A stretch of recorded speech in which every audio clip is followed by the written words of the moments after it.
Previously on the True Blue Challenge. I boxed it off on the roof, dusted off the first prize car I could keep at home on this whole run to take on the World Classics, challenged the green hell itself, and clutched the trophy home. With that had been said, I welcome you back to the world of Gran Turismo.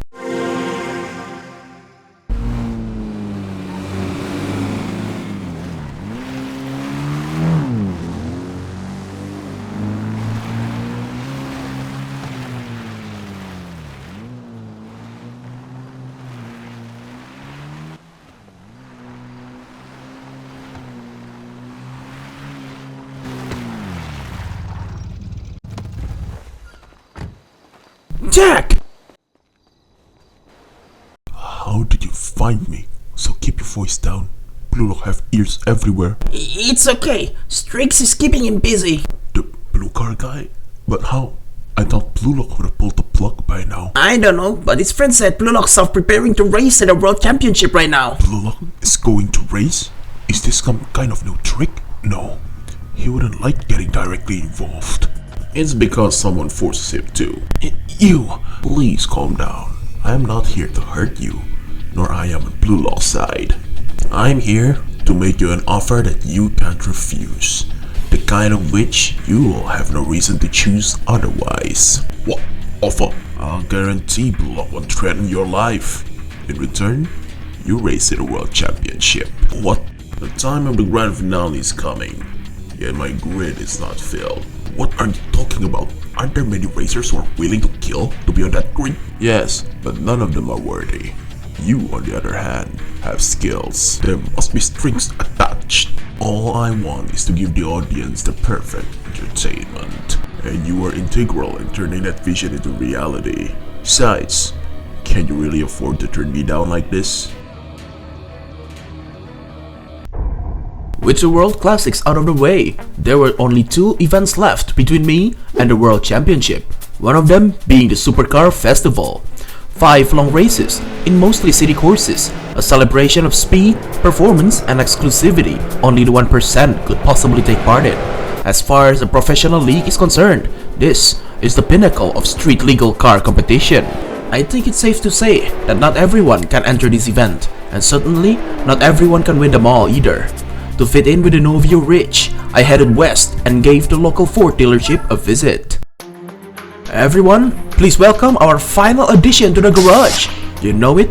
Cerveza Cristal. Cerveza Cristal. To the garage. You know it, you love it. The Ford GT. Dressed in midnight blue, sporting over 500 horses under the hood, and a balanced weight distribution due to its middle-engine nature, the GT is the perfect car for me to take part in the competition for the impossibly rich. As usual, I get a car the sport softs it deserves, and onto the festival, I've gone. The first race was set in the heart of South Korea, Seoul Center. Another rolling start I see. No matter, for this time, there are 8 laps. Quite laborious at a glance, but this length is what will give me the ultimate advantage. Once it was my turn, I stepped on the gas. I set my sights on the Dutch supercar and made it the appetizer of my feast. Right before the first corner, the spiker was outpowered. The distant markers served well as signs to brake in a timely manner, and I graced the first roundabout of the race. The CN went too deep inside the circle and paid the price. I sped off the roundabout at P4 and kept the rivaling Ford close on the speed section. I slowed down right before the sharp right as I tailed the yellow GT down the corner. I tried for an overtake. Unfortunately, the gap closed a tad too fast for me to utilize. On the scale on grander things, which in this case is the whole race, this setback is quite insignificant.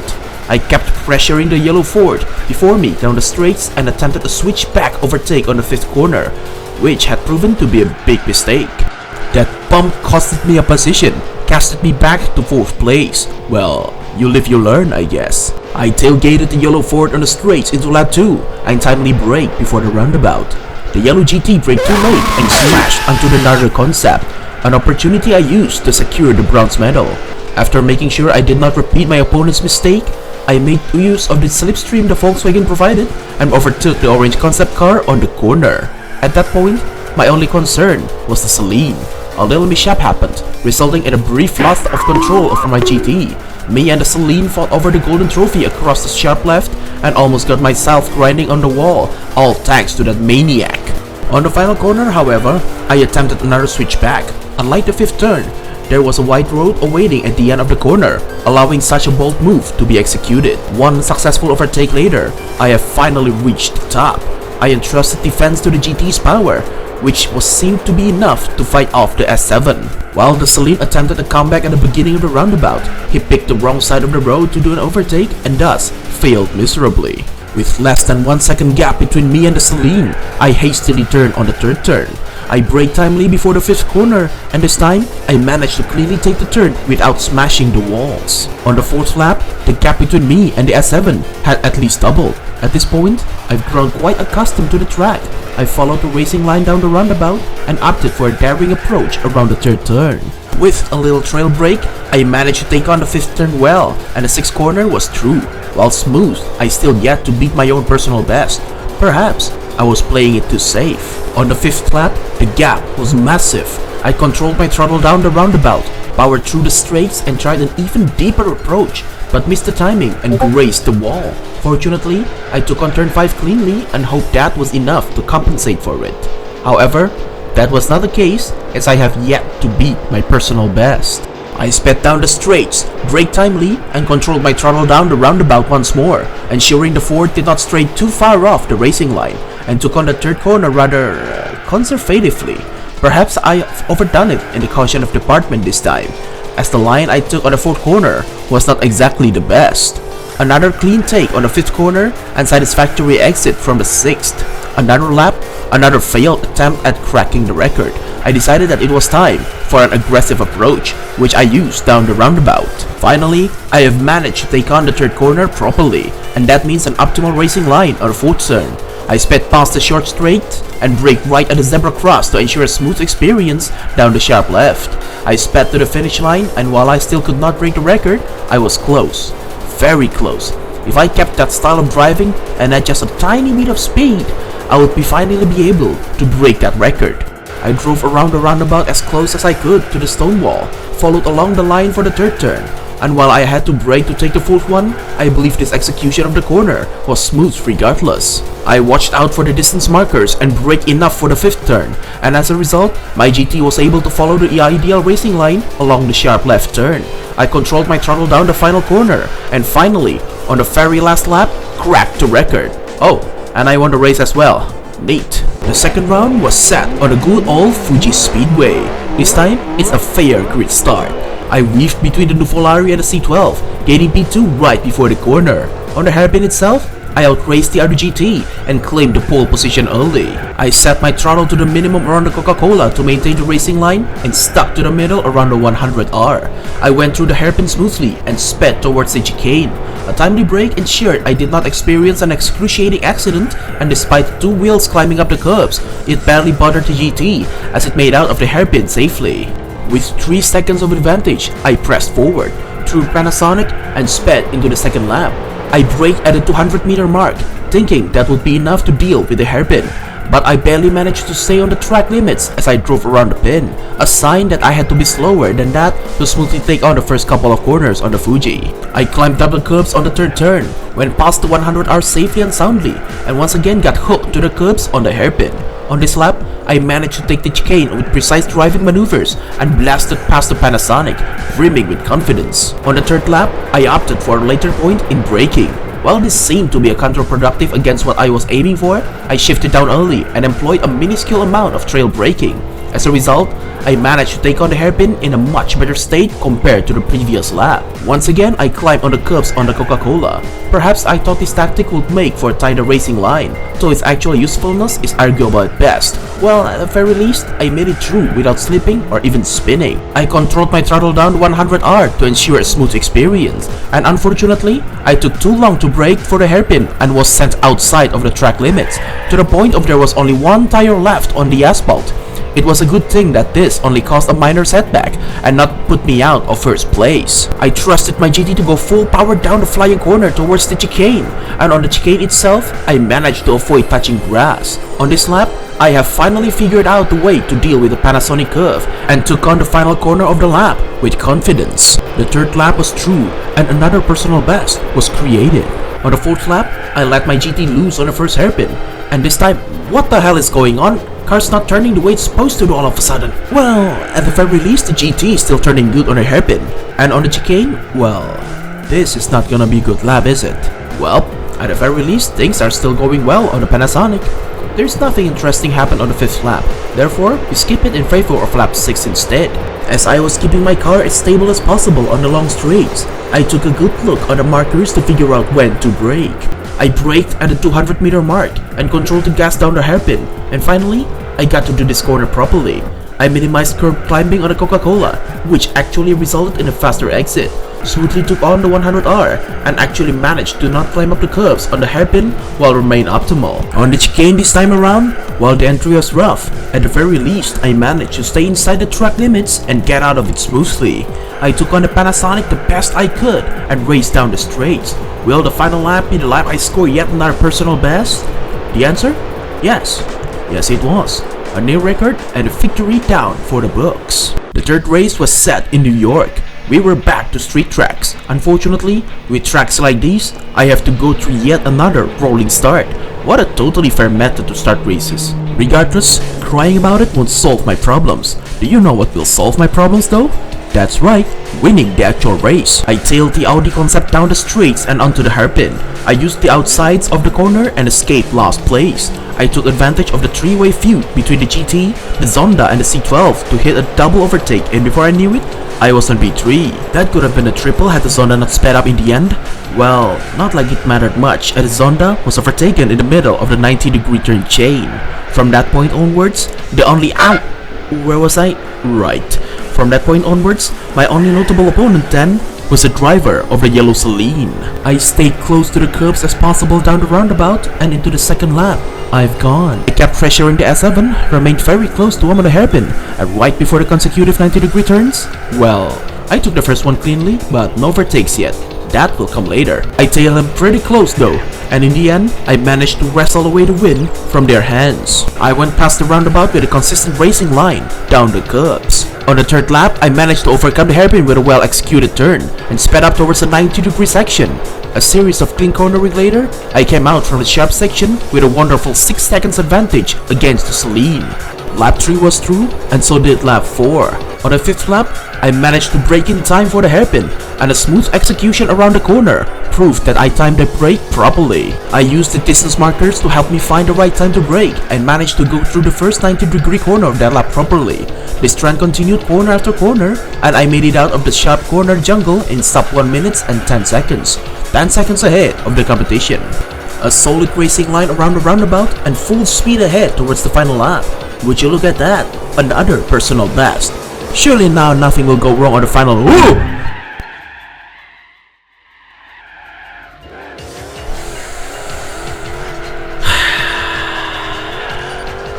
That is a certified skillless issueless moment. I took on the 90-degree corner carefully.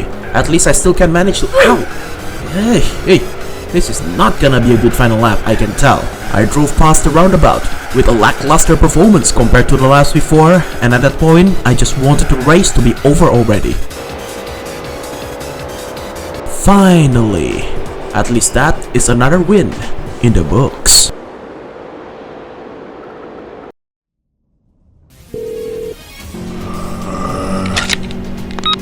Must to interrupt my practice hours, Sheesh, no need to be rude about it. You found a car for the World Championship yet? Have you?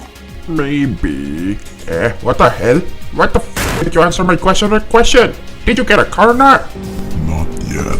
First, I must focus on hindering streaks in the festival. The f you're bothering the Supercar Festival for? Blue Lock says the World Championship is what counts. You forgot we need to win all the other events before even invited into that championship. You should join me in getting those wins in time. Fine, dude. The fourth race was set on the Gran Turismo Original, the Milkfield Raceway. Wait, what? 10 points? This is gonna be easy.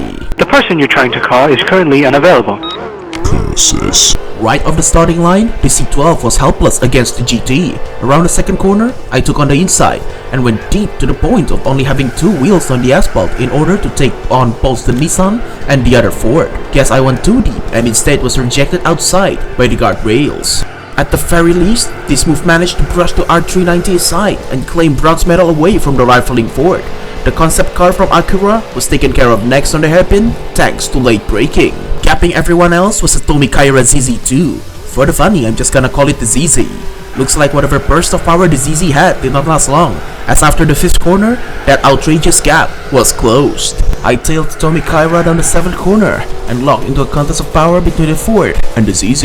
On the first lap's corner, I managed to pressure the Tomi Kaira even more and dueled against him once more on the straights into lap 2. I braked to slow myself down before the first couple of corners and finally managed to overtake the ZZ on the hairpin. With my rival less than 0.2 seconds behind, I kept my guard up throughout the straights as well as the wide 5th corner. I managed to create a breather for myself on the straights with almost a second gap between me and the ZZ. I followed the proper racing line down the last corner and the gap remained the same. On the 3rd lap, it was the ZZ's turn to give me a pressure. I still threw and followed the proper line down the first couple of turns. I controlled my gas down the hairpin and went past the 5th turn with a well-meditated cornering. Once more, I showed my prowess on the straights, yet for some reason, some of the pressure seemed to find its way as I hesitated for a moment before cornering. Another hiccup was made on the final straights on the lap when I somehow double shifted all the way to 5th gear. That caused the car to lose some power and allowed the ZZ to finally reclaim first place, so I should probably attribute that more towards me braking very early. I did not let such atrocities slide though. I followed the better racing line down the first 2 corners and reclaimed P1. On the 5th corner, I remained on the inside for the first half of the corner. Then, I pressed on the gas too hard and the car widened. On this lap, an opportunity arose. The ZZ's skill issue from the grass to the walls. Looks like the jig was finally up for him. I reclaimed first place on the hairpin, like before, and sped off towards the wide corner ahead. Finally, some good racing line down turn 5, and after turn 7, I gunned it. Unfortunately, while I've gotten rid of my hesitation, I thought the GT could power it up through the corner on the 4th gear, which was a mistake, and I had to shift down eventually. I did some curb climbing on the 10th turn, and followed the proper racing line on the later corner. On turn 6, for a brief moment, the ZZ managed to claim victory once more, but looks like history did repeat itself as the ZZ was brought back to the grass and into the wall. I took this opportunity, again, to retake the win before the hairpin, prevented the Tomi Kaira from coming back on the hairpin, and sped off towards the wide 5th turn of the lap, yapping the red supercar behind. I managed to not repeat the same mistake on turn number 9. Under the final corner, I went a bit wild, but all was well, as on the final straight, the ZZ had no power to do an overtake. That was another win in the books. 10 points my end. Out of all the races here, that one was simply the most intense out of them all yet. The final race was set on the Infineon Raceway. I'd scoff at the 27 points had I not just gotten through that intense midfield race. On the second corner, I took the SLR McLaren back to last place and risked it all to get P4 from the Callaway. I followed the ideal racing line down the later part of the 3rd turn, and this positive trend continued on the 4th corner. Oh, I've also managed to reach P3. Down the 6th corner, I remained cautious and stayed on the middle, where it was safe from the non-asphalt things around the track. I tailed the Nardo, and before the chute, I managed to gain silver medal. The S7's time on the top was numbered after that corner, and just like that, it was over for the Celine. I carefully drove past the twisty turns, and that is such a crude way to handle hairpin. Second lap and already I'm in the lead. I took on the second corner with care, followed a textbook racing line on the next corner. On the 4th corner, I managed to drive accordingly to the racing line and went down the blind corner with a careful throttle management. Before the chute, the gap had significantly increased. Looks like this time the A-spec points spoke the truth. A third of the race and already the competition was at least 6 seconds behind. I took the hairpin in a much more refined manner compared to the previous lap, and into lap 3, I've gone. This time, I managed to get the GT to follow the racing line up the second corner, but unfortunately, I went too wide on the third corner and tasted a little bit of track grass. At the very least, I managed to turn through the apex down the fourth corner, and into the blind corner I went, this time preferring the insides of the corner instead. Again, my car went too wide on its chute, and I had to be very thankful they did not grow any grass on the side of that part of the track. On this lap, the gap had grown 5 seconds larger from before. I took the hairpin carefully and sped off to lap 4. Also, there's nothing really notable on the 4th lap, so we're gonna skip it straight to the final lap instead. On the final lap, I controlled the throttle down on the second turn, resulting in a beautiful execution that follows the proper racing line. Unfortunately, a small hiccup caused my GT to go too wide once again on the later part of turn number 3, and quite a wild take on the 4th corner. Around the blind corner, I was shown that the gap between me and the S7 was 15 seconds. Quite wild. This is a stock GT equipped with soft spots. What are those guys doing? I managed my car around the twisty turns and a decent execution of the hairpin. While I did not score a personal best on the final lap, I did score the final win needed to complete the Supercar Festival.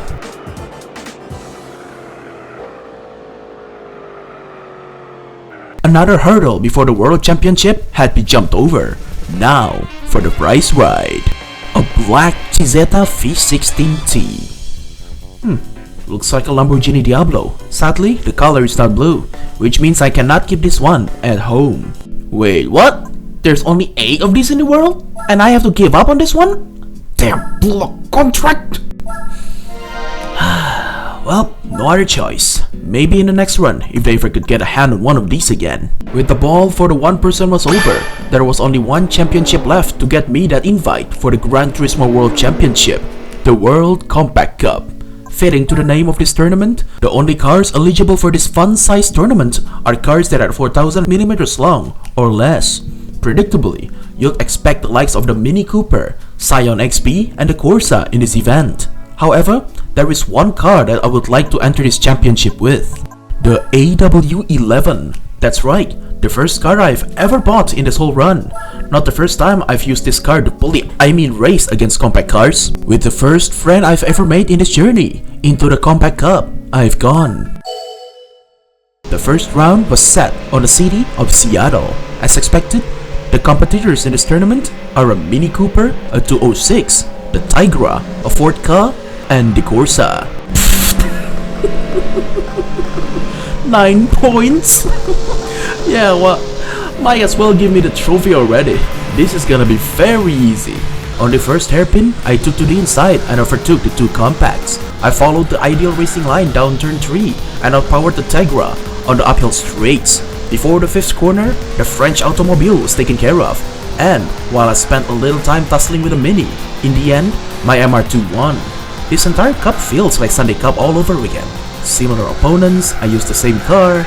The difference is, this is a full-blown tournament and obviously, longer events. On the 10th corner, I carefully let my MR2 run the sharp corner and booked it on the straights. Clearly, these other compacts has none of the required power to keep up, let alone challenge my MR2 on the straights. I let my MR2 drift across the 12th corner, weaved along the set of corners and dealt with the chicane properly.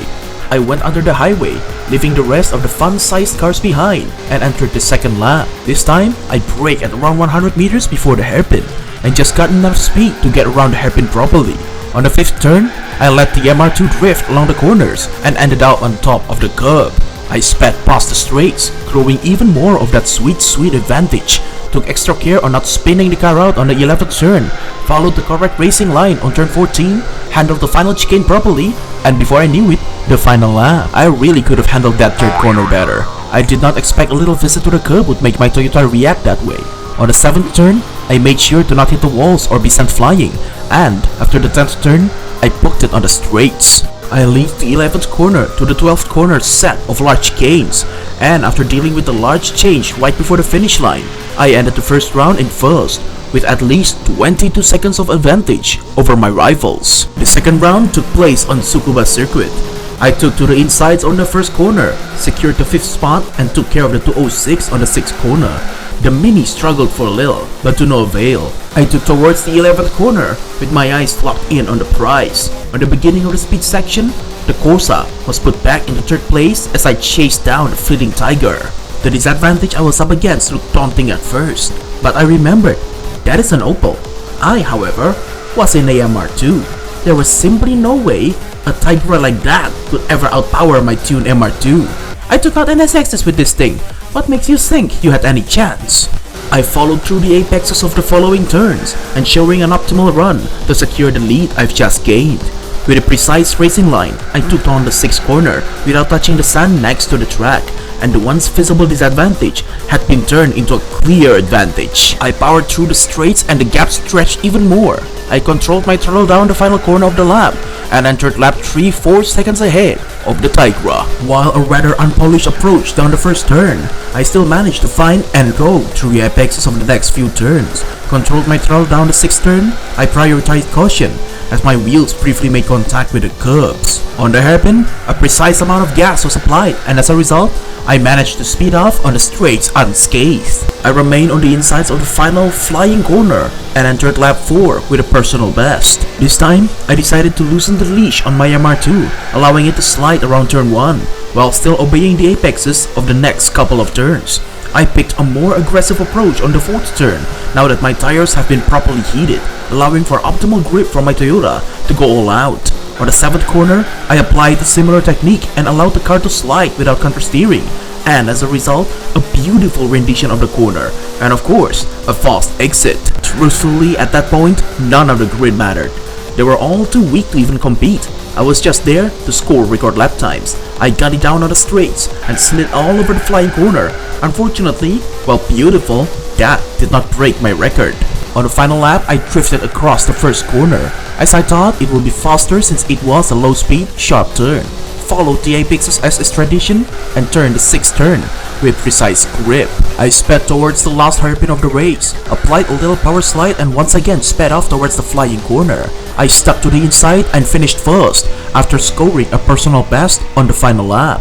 That was another win, 3 more to go. The third round was set on the Gran Turismo Original, the Gran Valley East, basically a short version of the Gran Valley. Kinda surprised I picked a bridge variant of the track, but hey, it is in theme of the relatively short races featured in the fun-sized cup. The race started with a speed section, in which I took advantage of IMR2's superior performance and left the car in the dust. After the second corner, the 206 was just an irrelevant backlog memory, and I approached the hairpin right behind the Mini. After overtaking said Mini, I wasted no time and dealt with the Corsa, and once more, the Tigra was what left between me and ultimate victory. On the second hairpin, I managed to outrace the Tigra, and soon, the bullying an official time trial session started. On the second lap, with a flying start, I took on the first corner, ensured myself to hit the apex on the second one, and admittedly, got a bit lost before the tunnel, but got reoriented as I approached the hairpin. After smoothly turning along the pin, I sped along the winding 6th corner. The gap once again increased exponentially as I drove across the hairpin. I sped off towards lap 3, marking a 1 minute and 20 seconds lap. That will be the bar I will try to leap over for the next 2 laps. At that point, I've gotten myself comfortable once again in this car, which mind you, I haven't driven for quite a long time since the Japanese 80s festival. I have to say, getting used to this MR2 again after so long, that was quite the ecstatic experience. I've gotten a bit too brave on the second corner and took to the corner a little too quick, to the point of getting a wheel on the grass. Kinda dangerous should we take into factor the slight unhingedness of my Toyota. I took on the hairpin right out of the tunnel with 8 seconds of advantage no less. I figured a little curb grazing won't hurt and went through with the plan. I got too deep on the final hairpin of the lap, and despite the minor mishaps on the second half of the track, I managed to score a lap time almost an entire second better than the second lap. On the final lap, my confidence in handling my old MR2 had increased even more. I powered through the first corner, and to give me more room to finesse the next corner, I used the curb to my advantage. I let my car slide down the second turn. This time, I remembered that certain section of the track and no longer felt disoriented. I confidently took to the turn and into the tunnel. I raced. Despite the lack of distance markers, I timed my brakes properly and managed to hairpin with the foot deep into the throttle most of the time. On the 7th corner, I traveled through a little of grass. While dangerous, I managed to keep the little feisty Toyota under control. I drifted past the final corner, and with at least 17 seconds of advantage, I managed to score yet another significant improvement on my lap time. Oh yeah, and also the third win for the cup. The fourth round was set on the rather notorious street track placed on the East, Hong Kong.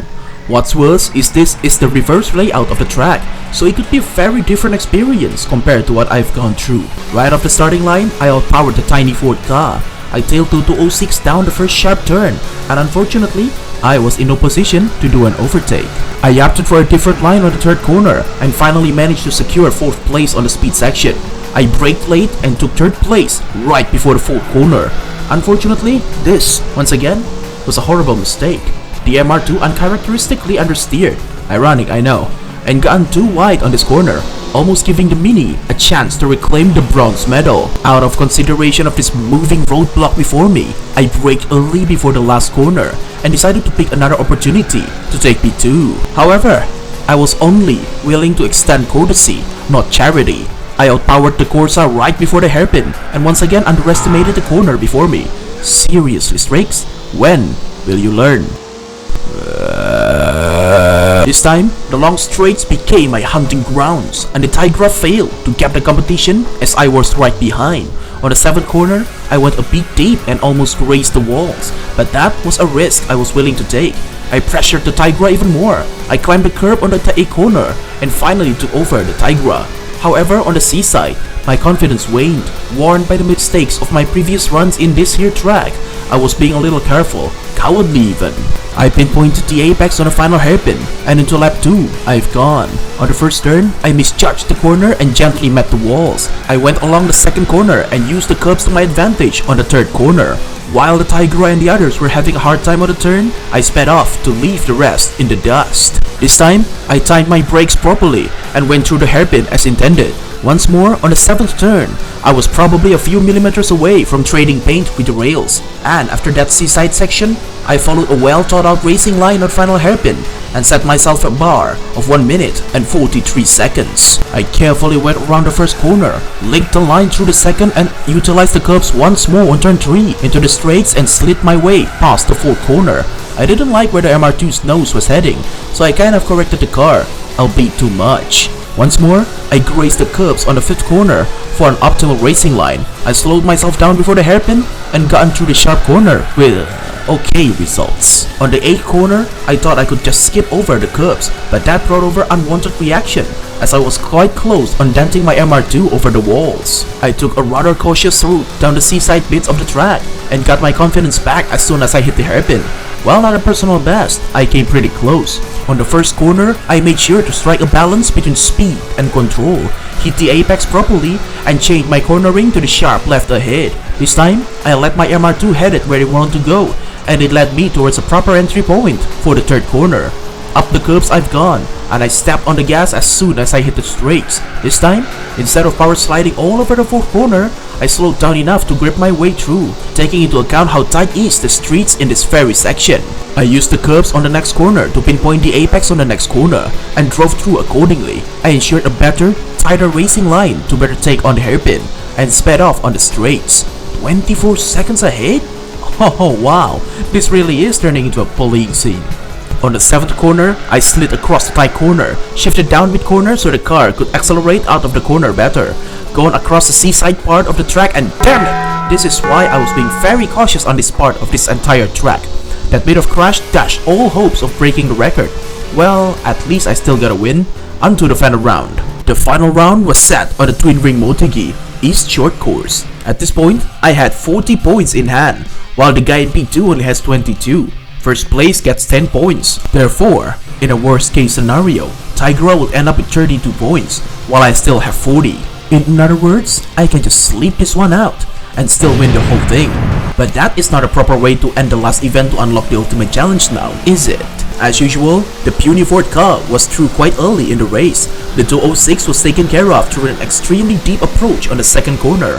While it led to a rather shaky outcome, the P4 was worth it. I tailed the Mini down the corners, and when the Cooper ultimately caved into the pressure and gone wide, I took the chance. With P3 in hand this early into the race, this round shapes up to be yet another easy victory. The Corsa lagged on exiting the 6th corner, allowing me to snatch the silver medal, and I was set on humbling the arrogant Tigra once more. Sparks flew as I placed my MR2 in the middle of the curbs down the 9th turn, and once again, the Tigra was outmatched. This time, the Tigra tried to fight back on the next corner, yet it could do only so much before a clearly superior enemy.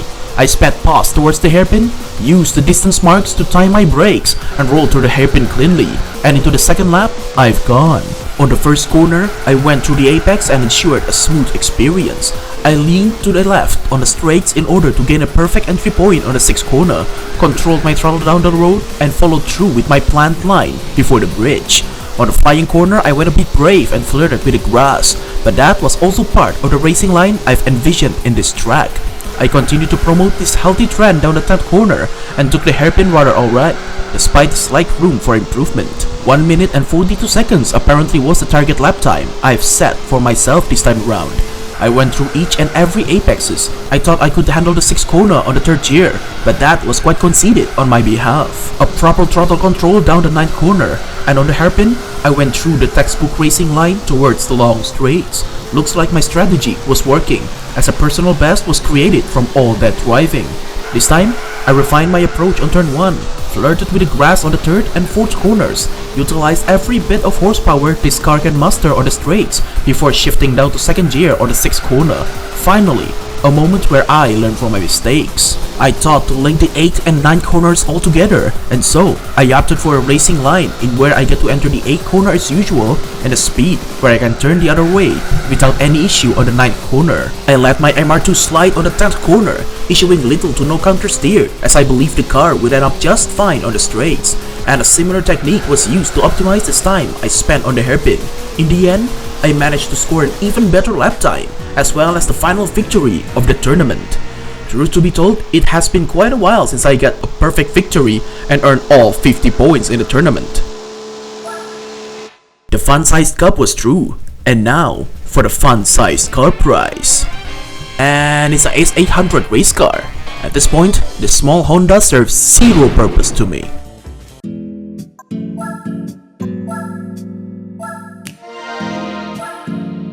And with that victory over the World Compact Cup, the World Championship is now unlocked. I am now eligible to participate in the most anticipated event in the game. I started this journey of blue cars with this very MR2, and now, this was the last car that I've used to unlock the final event required to win the entire challenge. Truly, poetry at its finest.